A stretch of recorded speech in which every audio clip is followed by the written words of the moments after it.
As you guys know, my name is Leland, and sir, would you like to introduce yourself?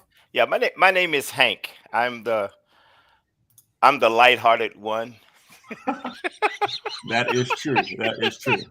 Now, But may I say this? yes.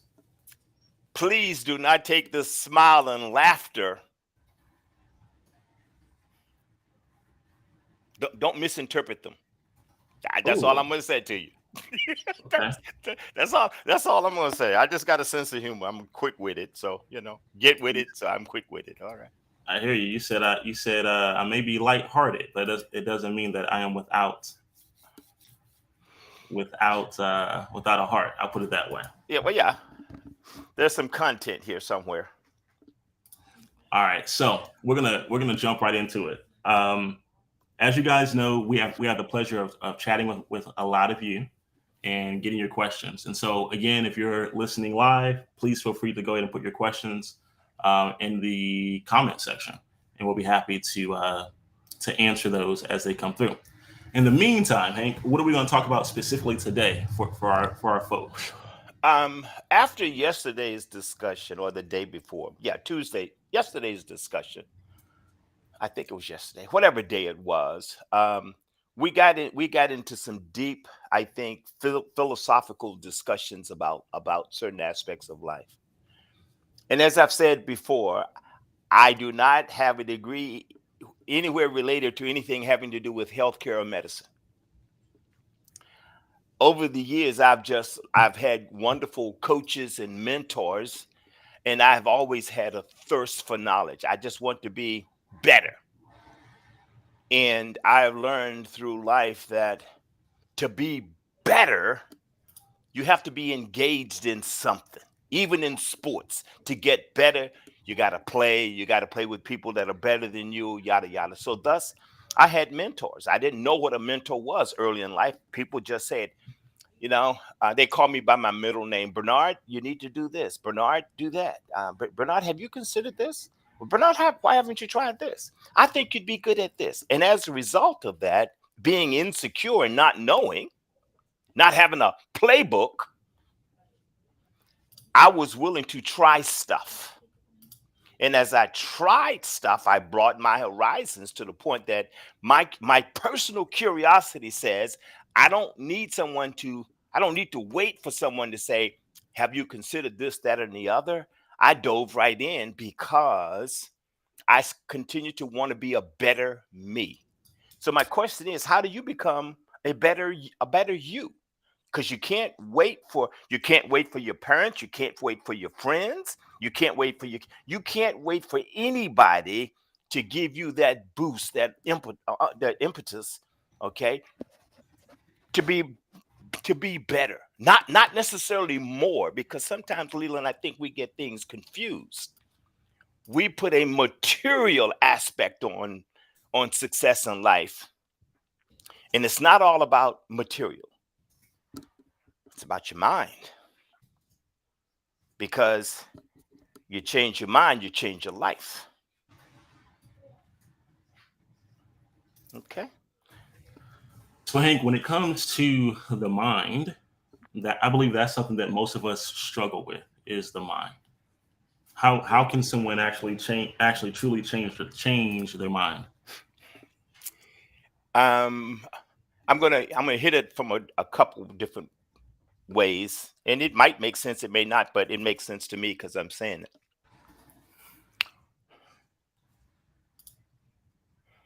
it. The guy says, Hank, you need to change your mind and read, or read and change your mind, but either way you got to read. I've heard it said that readers are leaders. And there's some of you listening said, I'm not a leader. In fact, you've had the opportunity to be a supervisor or a manager in your job, and you've declined. You backed away from it because you don't want responsibility. Yeah. My kids will tell you that I focused on two things as they were coming along. Why did you do this? I don't know. But I don't know. It was accountability and responsibility. People say, well, accountability, what does that have to do with it? Everything. Because if you're not trustworthy, if people can't depend on you, if they can't trust what you're telling them, if then what good are you to somebody if they can't rely on you, depend on you, trust you? Are you a person of integrity? So all of that, those are words that I wasn't aware of as I was coming along. Why? Because they weren't necessary. Okay. But the principles that I learned were the same principles, but I didn't understand. I didn't know what integrity, I didn't even know how to spell integrity. Hmm. Your word's your bond, character, dependability, all of the ethics, your ethical values. We may not have known what those words were, but someone demonstrated, people demonstrated certain of those characteristics, traits, leadership, or what have you. So I say that to say, if you haven't taken the time to know the real you, then you are wandering in the dark. We were talking the other day about a certain aspect of success because, again, there are people who look at success materialistically. Right. And because you don't have a big house, or you're not driving fancy cars, you're not wearing suits, you're not wearing expensive jewelry, in their minds, you can't be successful. Who are you? So then when you start to get engaged with them and having a conversation or what have you, or they run, or oh Lord, don't take me there, Jesus, please. Leland, there are people who know me that I don't even know, but they know me by what other people have said, who were either jealous, envious, or afraid of who I was. So those individuals carried some knowledge that I was arrogant, I was egotistical, I was this, I was that, I was this, I was that. And someone respected me enough to say, "Hey man, so and so said that you're this, that, and the other. You know what so and so is saying about you?" And I'm going like, "Well, why?" And I go like, "Okay, what the person who was giving me this information didn't know was there had been a hiccup between me and the person who was characterizing me." Um, I don't want to waste a lot of time with that. What I'm saying is, you can't control what other people think about you. You can't control what they know about you, and you can't control what they say about you. But I think in college I read Shakespeare, and I think it was in Hamlet, and Polonius was talking to Laertes, and he says, "To thine own self be true." Now, that might mean maybe somewhat trite and trivial to some people, but I've said before, to me, we are one of three people. We are as other people see us, we are as we see ourselves, and we are as God made us. Okay. And my goal, my mission in life is to try to make certain that all three of those were congruent. That what you see is who I am. Notice I didn't say what I am, who I am, because we got in some discussion some time ago about who are you? And when you ask the person who they are, they tell you, "Well, I'm a doctor, I'm a this, that, and the other." No, no, no. That's what you are. Who are you? What is it that makes you tick? And before we got on, we were talking about a Harvard MBA class back in the 80s. Right. I'm sorry, 1800s or early 19. It Yeah. doesn't matter. But this NBA class, the professor asked them who had written down their life goals or some goals. 3% of the class said they had written down goals. 3%. And they said, "Well, how does this tie into what you talk about?" I'm getting there. Just stay with me. 20 years later, the 3% who had written their goals were 10 times more successful than the individuals who hadn't written goals. And in the apprenticeship program, we ask people to write goals. Okay. And if you were to ask them to immediately email their goals, they couldn't do it. You know why, Leland? Because they ultimately don't believe that they're deserving of those goals. And they haven't written them down. So if they don't believe, they haven't written them down. I was affiliated with an organization, and the leader says, I want you to write out 100, he called them dreams. Dreams, goals are sometimes they're synonymous. And he said, to the degree that you can, find a picture of what that represents in your life. If it's a house, picture of a house, a car, your boat, whatever it is, a picture of it. And initially I had the hardest time in the world writing out 100 things that I wanted to achieve in life because I was narrow-minded. Because up until that time, a house, a car, kids, college, that was it. Maybe 10 things I could do, nice clothes. Be specific. I say all of that to say, who are you? What are you willing to do to get from where you are to where you want to be in life? Because it's not too late. Trust me, it's not too late. You know when it's too late? When is that? When you take your last breath.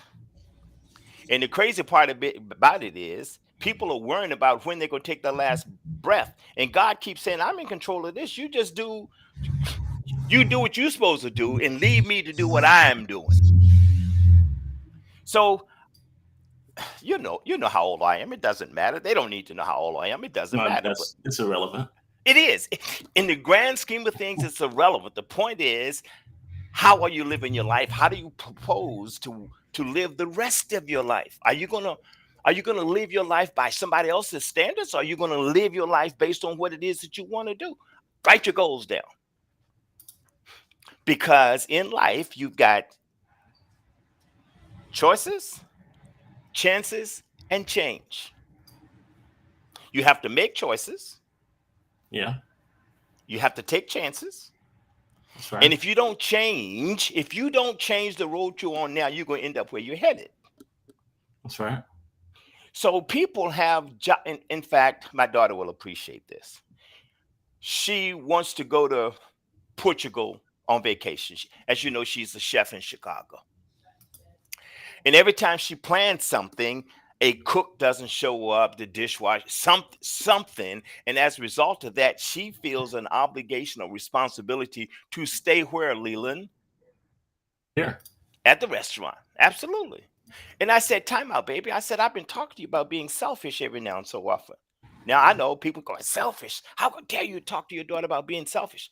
Don't get it twisted, y'all. Because every now and so often, if you don't take care of yourself, nobody will. So we all need to sharpen our axe. We all need to revitalize, regenerate. We need to be able to get back in the game. And I said, put your vacation time on the schedule. Let the executive chef know that, hey, this is what I plan to do, and you don't need to make any explanations. And she said, Dad, I'm glad I talked to you this morning. Because if she waited for the opportune time to take a vacation, she'll be waiting forever. So my question to you is, when is an opportune time for you to change your life? When is an opportune time for you to do something for you to better you? Are you going to wait? You're going to wait? Are you waiting for Leland or me to say something on this recording that will give you the spark? I don't know the answer to that. But one thing I know is you have to have some optimism. You have to have some belief. You got to be able to think big, and you need to know the slight edge of your life. That's good. See, one other thing too that I want to say is the same tenacity that a person chooses to plan their vacation, their trip to see their family, purchase Mm. gifts for Christmas, or maybe even celebrate their birthday. Bring it. We Bring it. should have the same tenacity when it comes to our goals. And don't become discouraged when success shows up in the form of someone wearing work clothes. All right. And just so you guys know, that's a quote. It's not by me. I think that's by one of the former presidents. All right. He says that when success shows up, it often does not look how you expect it to look. Oftentimes, it does not appear how you expect it to appear. When that happens, not if, do not be discouraged.